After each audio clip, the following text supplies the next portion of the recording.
और मेरे प्यारे बच्चों, क्या हालचाल। आज का हमारा टॉपिक इलेक्ट्रिसिटी का सबसे लास्ट टॉपिक है और उस टॉपिक का नाम है हीटिंग इफेक्ट ऑफ करंट।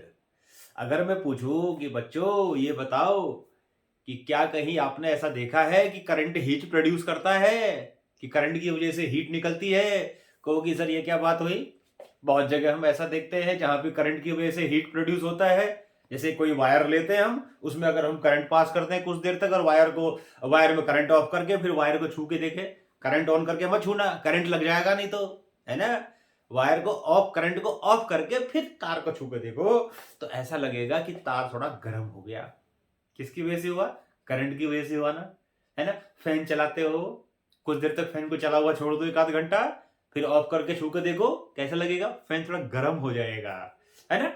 तो यहां पर भी क्या होता है, इसका मतलब करंट से होता होगा ये।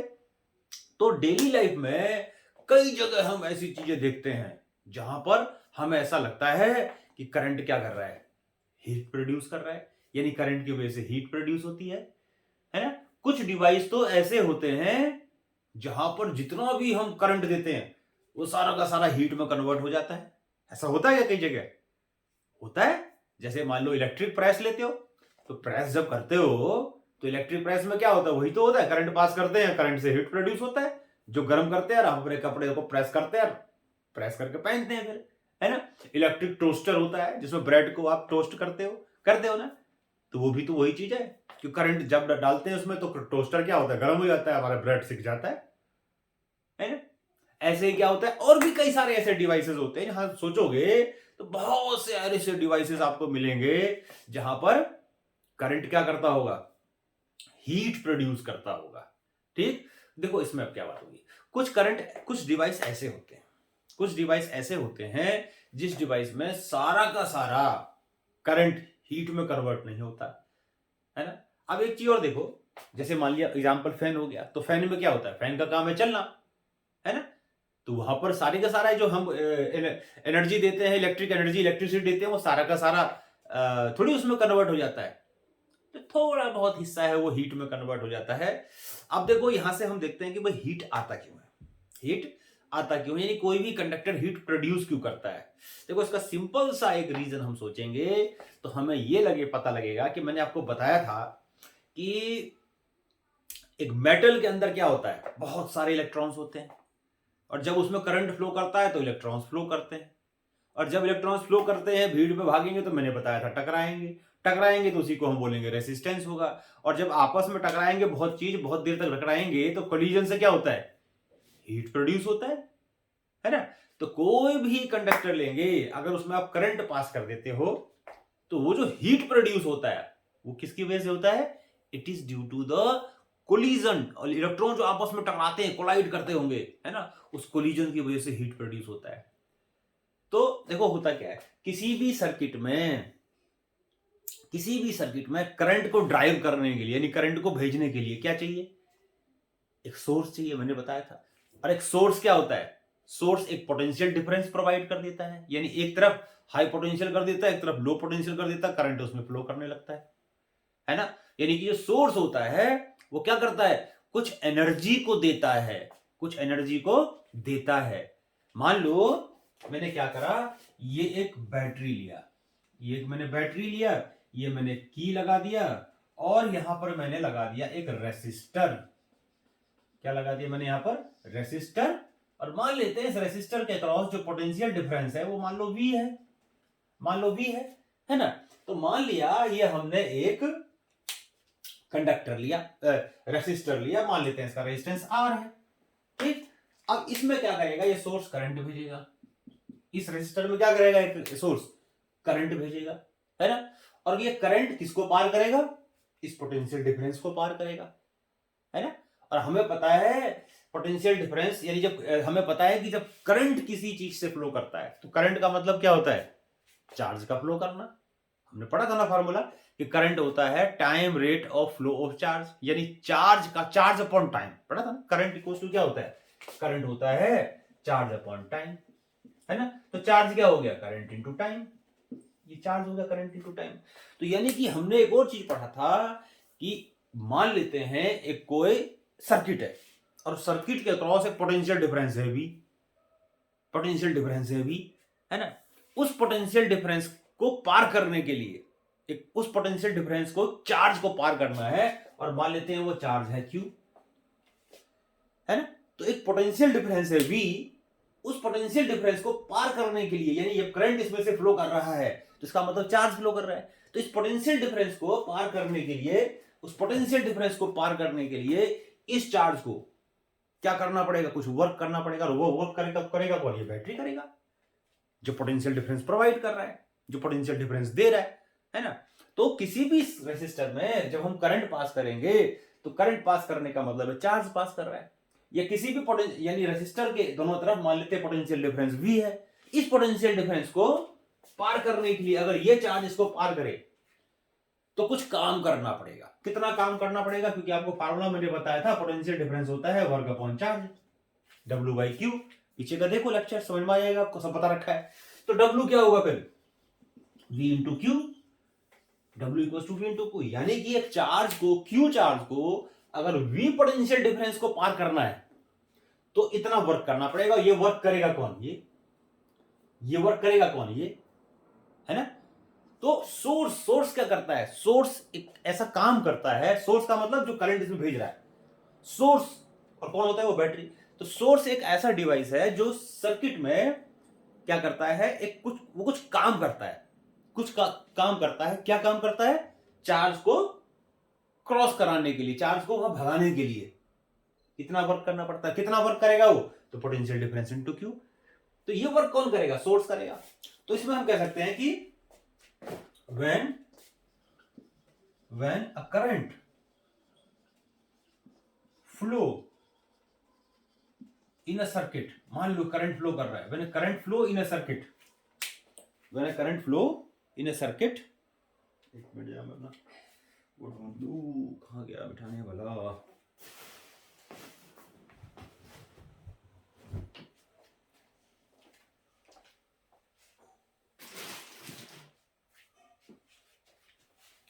हाँ, तो मान लो मैं यहां लिख रहा हूं कि when a current flow in a circuit across a potential difference across a potential difference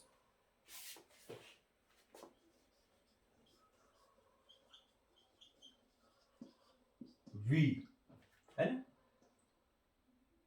for a time t, for a time t, ठीक है। तो total charge flowing in time t, तो t टाइम में कितना charge flow कर रहा है,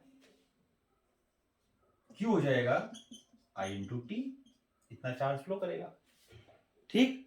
अब ये चार्ज कितने पोटेंशियल डिफरेंस को क्रॉस करेगा, V। तो amount of work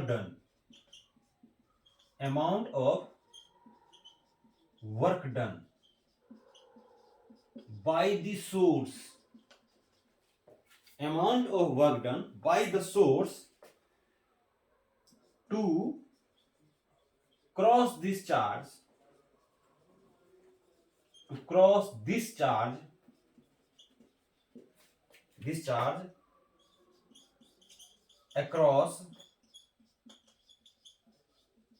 potential difference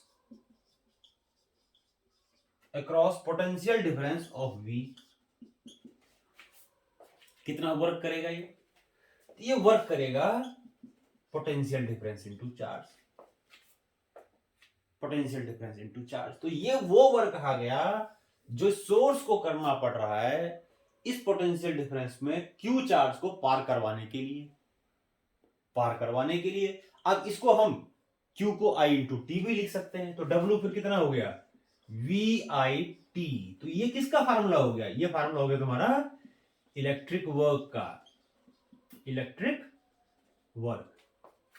work, यानी कि एक सोर्स है जो I करंट को फ्लो करवा रहा है across a potential difference V, और टी टाइम तक फ्लो कर रहा है, तो ये सोर्स को इतना काम करना पड़ता होगा।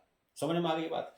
अब एक चीज देखो, ये जो काम करना पड़ रहा है सोर्स, इसको पॉज करके नोट करो, ये जो काम करना पड़ रहा है सोर्स को, ये काम कहां जाएगा, काम कहां जाएगा। जैसे मैंने बताया कि अगर फैन है, फैन को अगर ऑन करते हैं, फैन को अगर ऑन करते हैं, तो ये जो वर्क कर रहा है सोर्स, क्या ये सारा का सारा वर्क हीट में कन्वर्ट हो रहा है? तो बोलोगे नहीं भाई, इतना जो वर्क कर रहा है सोर्स, ये कुछ मैकेनिकल एनर्जी में कन्वर्ट हो रहा है, यानी इसको घुमाने के काम आ रहा है उसके ब्लेड्स को, है ना। और कुछ थोड़ा बहुत जो वर्क है वो हीट में कन्वर्ट हो जाता है ना। ऐसे वायर में भी होता है कि वायर का भी कुछ ना कुछ रेसिस्टेंस होता है, उसकी वजह से भी हीट प्रोड्यूस हो जाता है।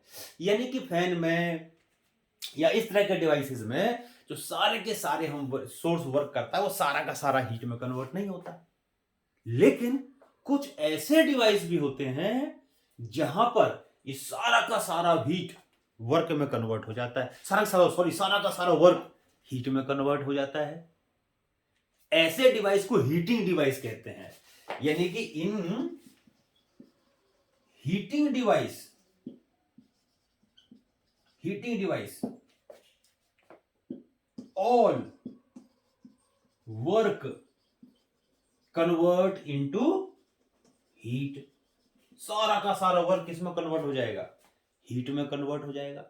ऐसे डिवाइस को हीटिंग इलेक्ट्रिकल डिवाइसेस कहते हैं। और ऐसे डिवाइस की बड़ी खास बात होती है कि ऐसे डिवाइस का रेसिस्टेंस बहुत ज्यादा होता है ना। these devices have very high resistances। और मैंने आपको बताया था कि कौन से डिवाइसेस ऐसे होते हैं या ऐसे कौन सी चीज होती है जिसका रेजिस्टेंस काफी ज्यादा होता है। तो एलॉयज, है ना। तो such devices are made by alloys. ऐसे डिवाइसेस किसके बनाए जाते हैं, एलॉयज के बनाए जाते हैं। क्यों? क्योंकि एलॉयज का रेसिस्टेंस काफी ज्यादा होता है। और दूसरी बात मैंने एक और बताई थी कि इसका ऑक्सीडाइजिंग टेम्परेचर भी बहुत ज्यादा होता है, यानी कि जल्दी से मेल्ट नहीं करता है, जल्दी से मतलब ऑक्सीडाइज नहीं होता, मतलब ऐसा मतलब बर्न नहीं करता है ना। तो ऐसे डिवाइसेस जिसका रेजिस्टेंस बहुत ज्यादा होता है वो हीटिंग डिवाइसेस करके कहलाती हैं। और उन हीटिंग डिवाइस में सारा का सारा वर्क किस में कन्वर्ट हो जाता है, हीट में कन्वर्ट हो जाता है। जैसे इलेक्ट्रिक प्रेस होता है, इलेक्ट्रिक गीजर होता है, इलेक्ट्रिक हीटर होता है, हीटर, गीजर, प्रेस, ये सारे क्या होते हैं, इलेक्ट्रिकल डिवाइसेस होते हैं, जिनमें क्या होता है कि सारी की सारी जो ये वर्क है वो हीट में कन्वर्ट हो जाएगा। समझ में आ गई बात। तो ये हो गया। और ऐसे मटेरियल किसके बनते हैं, ये एलॉयज के बनते हैं। और एलॉयज अगर पूछे कि भाई ऐसे मटेरियल एलॉयज के क्यों बनते हैं, तो these materials are made by alloys. ये एलॉयज के बनते हैं because they have high resistance, क्योंकि इनका रेसिस्टेंस ज्यादा होता है। दूसरी चीज, इनका मेल्टिंग पॉइंट भी ज्यादा होता है, यानी कि जल्दी से मेल्ट पे गर्म करके मेल्ट भी तो कर जाएंगे, खराब हो जाएंगे, तो इसीलिए इनका मेल्टिंग पॉइंट भी हाई होता है। हम ये भी कह सकते हैं इनका ऑक्सीडाइजिंग टेम्परेचर बहुत ज्यादा होता है, जल्दी से बर्न नहीं करता, बहुत ही हाई बर्निंग पॉइंट होता है इसका, जल्दी से बर्न नहीं करते ये, तो इसीलिए एलॉयज के बने होते हैं। समझ में आ गया। जैसे एग्जाम्पल क्या होगा, एग्जाम्पल किसके जैसे, एग्जाम्पल हो गया टंगस्टन। टंगस्टन के होते हैं, नाइक्रोम के होते हैं, नाइक्रोम के होते हैं, टंगस्टन, नाइक्रोम, है ना। तो इन सब चीजों के बने होते हैं। कॉन्स्टेंटन के होते हैं, कॉन्स्टेंटन, मैग्नेनिन के होते हैं, ये सारे एलॉयज हैं। मैग्नेनिन, ये सारे क्या है, एलॉयज हैं। और इनके ये सारे बने होते हैं। क्यों? क्योंकि इनका मेल्टिंग पॉइंट हाई होता है और रेजिस्टेंस भी हाई होता है। अब मैंने बताया, तो मैं इसको पॉज पर नोट करो कि जितने भी ये हीटिंग डिवाइसेस होते हैं, ये सारे के सारे हीटिंग डिवाइसेस में क्या होता है कि ये जो सोर्स वर्क करता है, ये सोर्स वर्क करता है। देखो ये सोर्स जो वर्क कर रहा है जरूरी नहीं कि हीट में कन्वर्ट हो, पार्शियली हीट में, पार्शियली वर्क में, ऐसे हो सकता है। लेकिन जो हीटिंग डिवाइसेस होती हैं उनमें सारा का सारा वर्क हीट में कन्वर्ट हो जाता है। तो देयरफॉर वहां पर हम कर सकते हैं कि W को हीट से डिनोट कर सकते हैं, W इक्वल टू H। तो W इक्वल टू H खाली किस में होगा, हीटिंग डिवाइसेज में होगा, सब में नहीं होगा, ध्यान रखेंगे, है ना। तो H इक्वल्स टू VIT, एक फार्मूला हमारा ये हो गया हीट का, हो गया।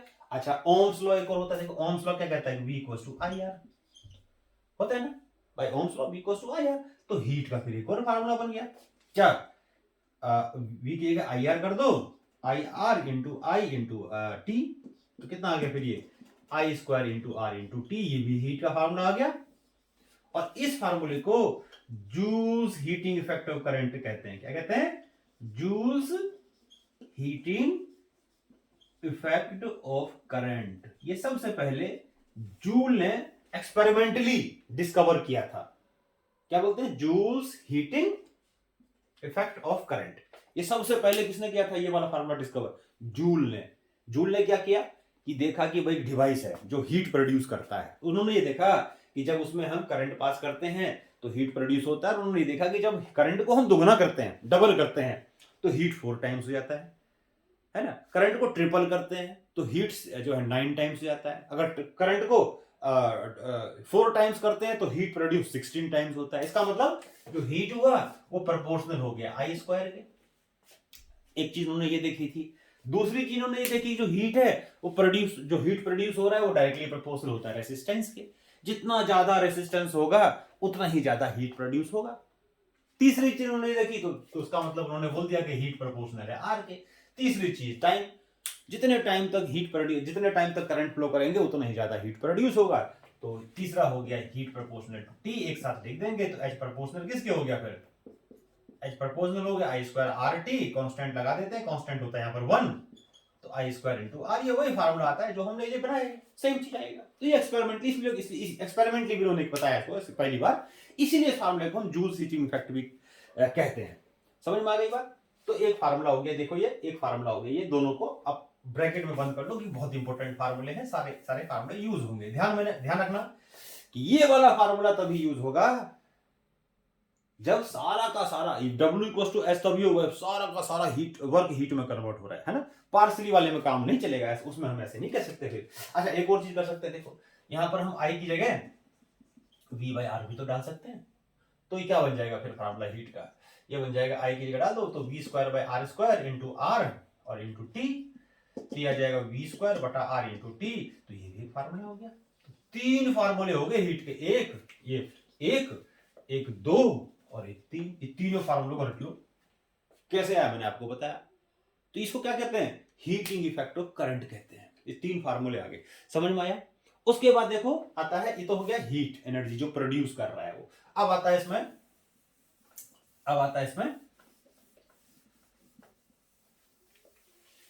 Electric power. अच्छा, एनर्जी का यूनिट क्या होता है, जूल। तो इसका भी यूनिट क्या होगा, जूल। हीट एनर्जी का यूनिट क्या होगा, एनर्जी का जूल होता है, इसका भी जूल होगा, कोई नई चीज थोड़ी है। अच्छा, अब आता है देखो इलेक्ट्रिक पावर। तो पावर आपको पता है क्या होता है, rate of doing work is called power. तो इलेक्ट्रिक एनर्जी क्या बोलेंगे, rate of doing electric work is called electric power,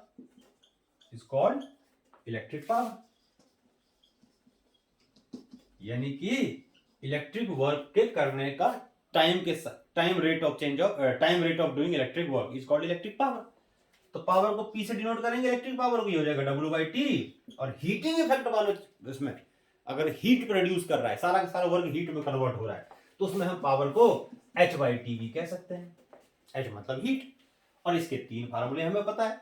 एक क्या होता है, अभी हमने क्या लिखा था, पहला लिखा था VIT, T से डिवाइड कर दो T, तो पावर का एक फार्मूला आ गया कि V इंटू आई। तो T हट जाएगा समय, क्योंकि T आ रहा है, T से T कट जाएगा, एक फार्मूला ये आ गया पावर का। दूसरा फार्मूला क्या आ जाएगा इलेक्ट्रिक पावर का, एक था आई स्क्वायर इंटू आर टी था ना, तो T से T हटा दो, एक फार्मूला ये बन गया। और क्या बन सकता है एक फार्मूला, एक बन गया ये formula V square by R. तो जितने भी ये है उसमें टाइम को हटा दो तो इलेक्ट्रिक पावर का फार्मूला आ जाएगा, है ना। तो इलेक्ट्रिक पावर को हम डिफाइन कैसे करेंगे, तो ये बताया, rate of doing electric energy. अगर इन फार्मूलों को हम बेस लेकर के भी हम क्या कर सकते हैं, पावर को डिफाइन कर सकते हैं। कैसे, देखो कैसे करेंगे इलेक्ट्रिक पावर को डिफाइन। जैसे मान लो इस फार्मूले को लेकर के मैं इलेक्ट्रिक पावर को डिफाइन कर देता हूं, तो कैसे करेंगे, देखो इलेक्ट्रिक पावर, एक और डेफिनेशन बता रहा हूं, electric power of a device is said to be, electric power of device is equal to the amount of work done when a current I flow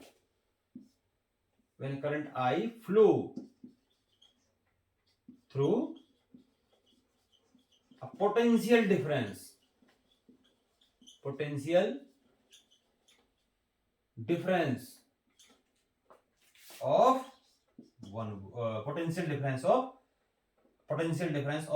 difference V, लिख दो खाली potential difference V in time, in unit time, यानी कि unit time का मतलब, unit का मतलब एक सेकंड, एक मिनट, एक घंटा, कुछ भी है। तो अगर किसी भी एक डिवाइस में से जिसका पोटेंशियल डिफरेंस V है, उसमें I करंट फ्लो कर रहा है यूनिट टाइम तक, तो जो भी इसका वर्क होगा वो इसका पावर कहलाएगा। समझ में आ गई बात? तो ये पावर हो गया। ऐसा यूनिट क्या होता है पावर का, पता है? पॉज में नोट करो। ऐसा यूनिट होता है पावर का, ऐसा यूनिट ऑफ पावर क्या होता है? What. SI unit of electric power बोलेंगे यहां पर हम, इलेक्ट्रिक पावर का SI यूनिट होता है वॉट। और चिन्ह क्या होता है इसका? Simple W। तो SI unit of electric power is called what, है ना, इज कॉल्ड वॉट, और W उसका सिंबल हो गया। 1 वॉट क्या होगा देखो, कितने इलेक्ट्रिक पावर को 1 वॉट बोलेंगे? तो पावर इक्वल्स टू, कोई इसी वाले से मैं डिफाइन कर देता हूं, देखो V इंटू आई। तो ये पावर 1 वॉट कब होगा? जब ये पोटेंशियल डिफरेंस होगा 1 वोल्ट और करंट होगा 1 एम्पियर। यानी कि 1 वॉट हो गया 1 वोल्ट एम्पियर। 1 वॉट हो गया 1 वोल्ट एम्पियर, ऐसे लिख सकते हैं इसको, है ना। तो क्या बोलेंगे इसको, कैसे डिफाइन करेंगे इसको? कि देखो अभी लिख देते हैं, डिफाइन कर देते हैं इसको, डायग्राम हटा देता हूं, जरूरत नहीं इसकी।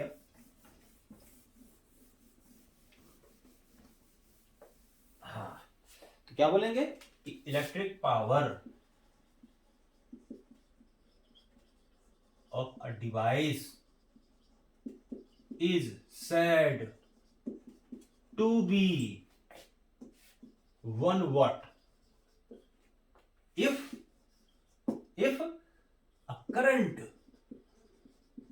of 1 ampere flow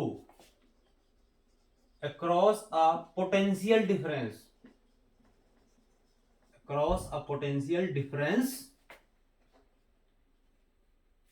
of 1 volt in 1 second। समझ में आ गई बात? तो ये 1 वॉट हो गया। देखो क्या होता है, कई बार पावर जो होता है, इलेक्ट्रिक पावर, बहुत ज्यादा होता है, तो उनके जो ज्यादा पावर होगा तो उसको फिर हमें ज्यादा डिजिट यूज करना पड़ेंगे उसको लिखने के लिए। तो उसके लिए पावर के कुछ और भी यूनिट्स बना दिए गए, जिसको हम बोलते हैं commercial unit of power. Commercial unit of electric power, commercial unit of electric power. तो इलेक्ट्रिक पावर का कमर्शियल यूनिट होता है 1 किलोवाट। इसका सिंबल क्या होता है? KW। और 1 किलोवाट होता है 10⁻³ वॉट। इसको याद कर लो आप, 1000 वॉट। ऐसे ही एक होता है 1 मेगावाट, एक मेगावाट होता है मेगावाट, MW। और 1 मेगावाट होता है, इसका सिंबल 1W हो गया, MW। 1 मेगावाट होता है 10⁶ वॉट। तो ये कमर्शियल यूनिट हो गया किसका? इलेक्ट्रिक पावर का। तो पावर समझ में आ गया बिल्कुल, ठीक है। अब आगे आते हैं, देखो unit of electric energy, commercial unit of. अच्छा, इलेक्ट्रिक एनर्जी का यूनिट लिखते हैं पहले। तो पावर का तो हो गया। ऐसे ही अगर हम लिखेंगे unit of electric energy, SI unit of electric energy, तो इलेक्ट्रिक एनर्जी का SI यूनिट क्या होगा? जूल। एनर्जी है तो जूल होगा, सिंपल क्या होता है? जूल। कमर्शियल यूनिट, ये ज्यादा इंपॉर्टेंट है, देखो बहुत important, commercial unit, commercial unit of electric energy. तो इलेक्ट्रिक एनर्जी का कमर्शियल यूनिट होता है, देखो बहुत इंपॉर्टेंट है ये होता है kilowatt hour, kilowatt hour. Symbol होता है इसका KWH। और एक चीज पता है आपको, 1 KWH को हम 1 यूनिट भी कहते हैं, 1 यूनिट भी कहते हैं। कभी अपने घर की बिजली बिल देखा है, इलेक्ट्रिसिटी बिल देखा है क्या? है, इलेक्ट्रिसिटी बिल देखा है कभी? जब इलेक्ट्रिसिटी बिल को नहीं देखा, देखना, तो जब अपने इलेक्ट्रिसिटी बिल को देखोगे तो उसमें लिखा होगा कि आपने कितने यूनिट इलेक्ट्रिसिटी कंज्यूम की है। कई बार गवर्नमेंट कहती है ना कि इतने यूनिट तक हम सब्सिडी दे रहे हैं, कहती है ना कई बार, इतने यूनिट तक हम सब्सिडी दे रहे हैं, यानी माफ कर रहे हैं, हम तुम्हारी बिजली बिल माफ कर रहे हैं, है ना। तो यूनिट का मतलब क्या होता है? यूनिट का मतलब होता है 1 किलोवाट आवर। 1 यूनिट का मतलब 1 किलोवाट आवर। तो जो हमारी जो रीडिंग होती है मीटर की, इलेक्ट्रिक मीटर की जो रीडिंग होती है ना, जो बिल आता है वो यूनिट के हिसाब से आता है कि हमने कितने यूनिट इलेक्ट्रिसिटी कंज्यूम करी। मान लो किसी ने 30 यूनिट इलेक्ट्रिसिटी कंज्यूम करी एक मंथ में, तो 30 किलोवाट आवर इलेक्ट्रिसिटी कंज्यूम करी उन्होंने। किसी ने 100 करी तो 100 kilowatt energy, 100 kilowatt hour energy consume करी, यानी 100 यूनिट, 200, 300। तो यूनिट जो होता है ये कमर्शियल यूनिट होता है इलेक्ट्रिक एनर्जी का, जिसको कि 1 किलोवाट आवर भी कहते हैं। अब 1 किलोवाट आवर क्या होता है? देखो, what is 1 kilowatt our? KWH होता क्या? देखो 1 KWH, तो KW का मतलब किलोवाट, आर का मतलब घंटा, 1 आवर, है ना। तो कोई भी 1 किलोवाट का डिवाइस, भाई जिसकी पावर 1 किलोवाट हो, अगर उसको 1 घंटे तक चलते हुए छोड़ दो, तो जो भी वो इलेक्ट्रिसिटी कंज्यूम करेगा उसको हम क्या बोलेंगे? 1 किलोवाट आवर बोलेंगे। यदि कोई भी डिवाइस जो 1 किलोवाट का होगा उसको 1 घंटे तक चलता हुआ छोड़ दो, तो जो भी इलेक्ट्रिसिटी कंज्यूम करेगा उसको बोलेंगे, जो भी एनर्जी वो कंज्यूम करेगा उसको बोलेंगे 1 किलोवाट आवर है ना। तो क्या बोलेंगे? Energy, energy consumed by a device of 1 kilowatt, ऐसे लिखता है 1 किलोवाट इन 1 आवर, 1 घंटे में, called 1 kilowatt our, called 1 kilowatt our, 1 kilowatt our. तो अगर इसको मैं जूल में कन्वर्ट करूं कि 1 किलोवाट आवर में कितना जूल होता है, तो इसको क्या करूंगा? 1 किलोवाट आवर मतलब 1 किलोवाट में कितने वाट होते हैं बताओ? 10 टू दी पावर 3। भाई ऐसा यूनिट में कर रहा हूं ना जूल में, तो सब कुछ ऐसा ही मैं लिखूंगा। तो 1 किलोवाट में कितना वाट होता है? 10 टू दी पावर 3 वाट होता है ना। और 1 घंटा 1 आवर, 1 आवर में कितना सेकंड होता है पता है आपको? पता ही होगा, 3600 सेकंड होता है ना 1 किलोवाट। और ये तो इसको कैसे लिख सकते हैं? देखो 36 into 10 to the power 2 zero, ये 3 जीरो, ये 10 टू दी पावर 5, क्या वॉट सेकंड। WS लिख दिया इसको मैंने, या इसको ऐसे लिख दो, डेसिमल यहां लगा दो, दशमलव 3.6 into 10 to the power 6 watt second हो जाएगा। और वॉट सेकंड को हम जूल भी बोलते हैं। क्यों? देखो वॉट क्या था? जूल पर सेकंड, है ना। वॉट का क्या फार्मूला था? पावर क्या फार्मूला था? वर्क अपॉन टाइम था ना। पावर, वर्क का क्या होता है? जूल, और टाइम का क्या होता है? सेकंड। तो जूल पर सेकंड, ये 1 वॉट जो हो गया ये जूल पर सेकंड भी हो गया। तो वॉट इंटू सेकंड को हम क्या बोल सकते हैं? जूल बोल सकते हैं। इसको हम क्या बोल देंगे? जूल। तो ये हो गया हमारा 3.6 into 10 to the power 6 joule, यानी 1 किलोवाट आवर इतना जूल के बराबर होते हैं। याद कर लो इसको, 1 kilowatt hour 3.6 into 10 to the power 6 joule के बराबर होता है। इसको याद कर लो। तो ये तुम्हारा हीटिंग इफेक्ट ऑफ करंट था। अब इसको यूज कहाँ करते हैं पता है हम डेली लाइफ में? हीटिंग इफेक्ट ऑफ करंट को डेली लाइफ में कहाँ यूज करते हैं? बहुत सारी चीजें बता दी मैंने आपको कहाँ यूज करते हैं। इसको हम यूज करते हैं कहाँ कहाँ? इसको हम यूज करते हैं तो एप्लीकेशंस बोलेंगे इसको, applications of heating effect of current, applications of heating effect of current. कहां इसको यूज करते हो? Applications of heating effect of current में सबसे पहले हीटर में करते हो, गीजर में करते हो, टोस्टर में करते हो, और कहीं करते हो? इलेक्ट्रिक प्रेस में करते हो भाई, इलेक्ट्रिक प्रेस में करते हो। बल्ब में भी तो यही होता है, बल्ब में भी ये होता है, बस थोड़ा हीट और लाइट दोनों मिलकर के होता है, लेकिन होता तो बल्ब में हीट भी है लाइट भी है। देखो, और एक और बड़ा इंपॉर्टेंट बताता हूं आपको, ये होता है फ्यूज वायर में, फ्यूज वायर में भी इसका यूज करते हैं। देखो ये सारी चीजें जो होती है ना, ये सारी चीजें, या ये भी बोले तो ये सारी चीजें, ये ऐसे सारे के सारे एलॉय से बनते हैं, सबके सब मैंने बताया कि जितने भी हीटिंग डिवाइस है सारे एलॉय से बनते हैं। लेकिन ये heater, geyser, toaster, electric press, bulb, ये एलॉय से बनते हैं। इससे एलॉयज से। और कौन से एलॉय से? जिनमें क्या प्रॉपर्टीज होनी चाहिए? प्रॉपर्टीज कौन कौन सी होनी चाहिए उसमें, इन एलॉयज में? एक तो होना चाहिए इनका हाई रेसिस्टेंस, हाई रेसिस्टेंस इनका बहुत हाई होना चाहिए, एक तो प्रॉपर्टी होनी चाहिए। दूसरी प्रॉपर्टी का ये होता है इनका हाई मेल्टिंग पॉइंट भी होना चाहिए, हाई मेल्टिंग पॉइंट, दो चीजें होनी चाहिए, high resistance, high melting point, है ना। तो ये किसके बने होते हैं? मोस्टली नाइक्रोम के, इसके नाइक्रोम के बने होते हैं, है ना। और बल्ब जो होता है, बल्ब ये बना होता है टंगस्टन का, टंगस्टन फिलामेंट होता है इसमें। समझ में आ गया? अब जो फ्यूज वायर है, पता है फ्यूज वायर क्या होता है? फ्यूज वायर एक तरह का सेफ्टी डिवाइस होता है। क्या होता है ये? एक सेफ्टी डिवाइस है जो हम घर में यूज करते हैं सीरीज में।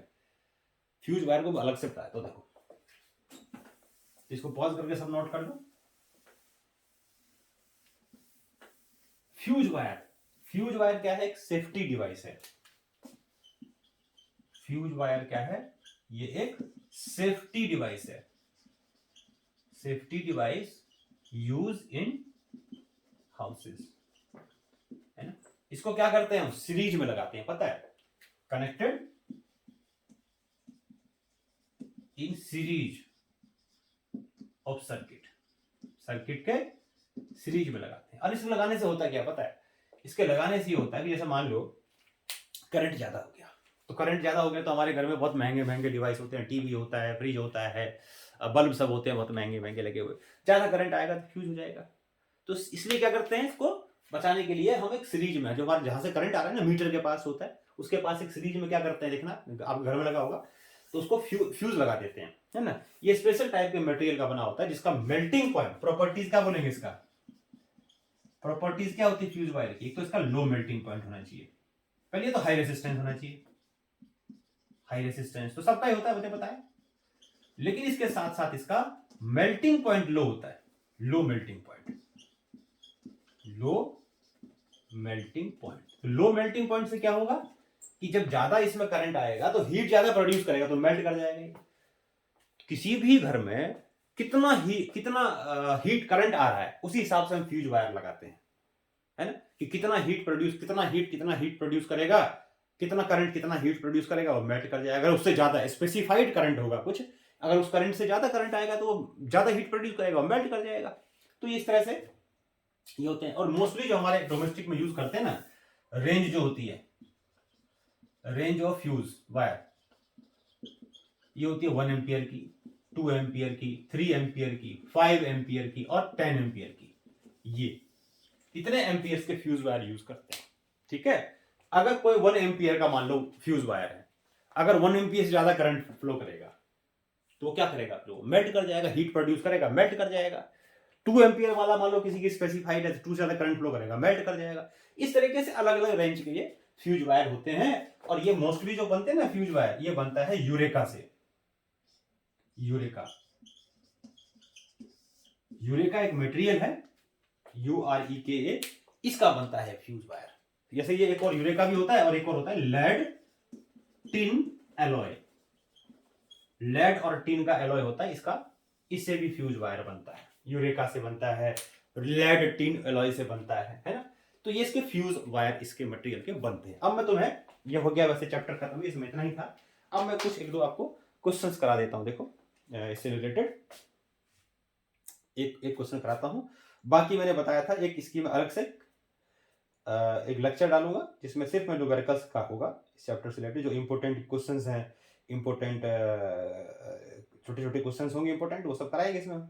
इससे मैं भी तुम्हें छोटा सा क्वेश्चन करा देता हूं जिससे तुम्हें पता लग जाएगा कैसे इसके क्वेश्चंस हम करेंगे।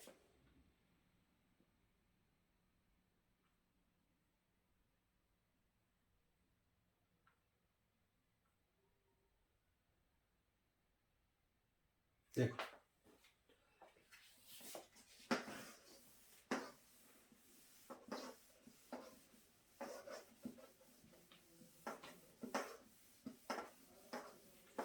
जैसे मान लो मैं क्वेश्चन पढ़ रहा हूं। देखो ये कह रहा है electric iron consume at rate of, देखो क्या कह रहा है, इलेक्ट्रिक आयरन है,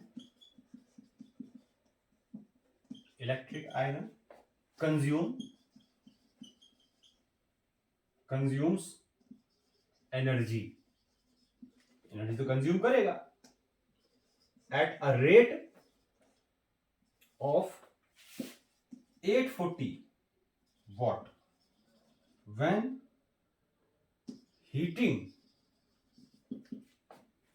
is at the maximum, when heating is at the maximum rate, heating is maximum rate, and 360 watt when heating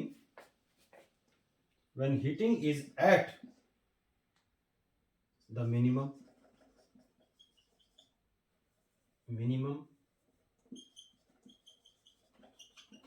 यानी कि कह रहा है कि electric iron consume energy at the rate of 8 what when heating is maximum और 360 what when heat is minimum. भाई अलग अलग होते हैं ना, अलग अलग भाई हीटर भी होता है, प्रेस में भी देखा होगा तुमने, हमने इंक्रीज डिक्रीज कर देते हैं ना। तो वही कह रहा है कि भाई ज्यादा हीट प्रोड्यूस कर रहा है इतनी एनर्जी वेस्ट कर रहा है या यूज कर रहा है, अगर कम कर रहा है इतना एनर्जी कर रहा है। जैसे प्रेस में भी तो होता है ना कम ज्यादा करने का, हीट निकालने का, तो वही है ना। अब कह रहे तो वोल्टेज इज 220 वोल्ट, वोल्टेज जो 220 वोल्ट है। तो कह रहा है what are the current and resistance, what are the current and resistance in each case. मैंने एक चीज आपको बताया था कि जब हमने देखा था फैक्टर्स अफेक्टिंग द रेजिस्टेंस, तो बताया था कि रेजिस्टेंस जो होता है वो टेम्परेचर पर भी डिपेंड करता है। तो जितने भी हीटिंग डिवाइस होते हैं उनको जैसे जैसे हीट बढ़ता जाएगा टेम्परेचर रेजिस्टेंस भी उनका बढ़ता जाएगा, है ना, टेम्परेचर बढ़ने से। तो एक बात देखो यहां लेते हैं, क्या क्या निकालना है, what is the current and resistance. इस वाले केस में निकालते हैं। देखो पहला वाला केस, व्हेन जब पावर लेते हैं कितना 840 वॉट, तो पता है ना पावर फॉर्मूला क्या था, VI equal to 840, VI equal to 840। तो I कितना आ जाएगा फिर 840 अपॉन V, और I आ जाएगा हमारा 840 अपॉन V। कितना था पहले, V तो एक ही है 220 वोल्ट, है ना। तो कितना टाइम में जाएगा ये, काट दो कैंसर, तो यही जितना है उतना छोड़ दो। कितना आएगा, तो ऊपर बच गया, ये आ जाएगा 42/11 है, 42/11 एम्पियर, ये करंट आ जाएगा इसका। ये कौन सा करंट आ गया, जब इसका ये हो गया। इसी केस में इसका रेजिस्टेंस भी निकाल देते हैं। देखो यहां निकाल दो, नीचे जगह नहीं, यहां निकाल देता हूं। रेजिस्टेंस क्या होगा इस केस में, देखो रेजिस्टेंस का हो जाएगा फार्मूला तुम्हारा ऐसे निकाल सकते हो, P इक्वल टू फार्मूला होता है V²/R। मैं कैलकुलेशन सॉल्व कर लेना इसको अपना डिवीजन में, तो R यहां से कितना आ जाएगा V²/P, V²/P, है ना। तो V कितना है 220 इंटू 220 और P है हमारा कितना 840। अब इसको सॉल्व करके अपने आप जो है सॉल्व कर लेना। इसी तरीके से यही चीज हम क्या करेंगे, जब हम एक बार पावर लेंगे इतना, तो वोल्टेज करंट निकल जाएगा। वोल्टेज तो वही है 220, दूसरे केस में भी वोल्टेज 220 ही है। तो दूसरे ये I1 मान लो, इसको ये I1 आ गया है ना, और ये R1 आ गया। तो दूसरे केस में जब आप करोगे, दूसरे केस में जब आप करोगे तो I2 लिखोगे और ये लिखोगे 360 और V रहेगा 220 सेम, तो यहां से I2 आ जाएगा। ऐसे ही R2 निकालने के लिए V तो वही रहेगा और P की जगह आप 360 डाल दोगे तो R2 आ जाएगा। तो इस तरीके से हमने ये करके देखना है इसको, ऐसे बहुत आसान आसान क्वेश्चन है। इसको आज हमने हीटिंग इफेक्ट ऑफ करंट किया, इसमें मैंने तो छोटा सा न्यूमेरिकल कराया, आपको समझ में आ गया होगा। अगले लेक्चर में हम क्या करेंगे, हीटिंग इफेक्ट ऑफ करंट के या पूरे का पूरे जो हमने चैप्टर किया इलेक्ट्रिसिटी के, कुछ इंपॉर्टेंट क्वेश्चंस की प्रैक्टिस करेंगे क्लास में। ठीक है, तब तक के लिए टाटा बाय, सी यू।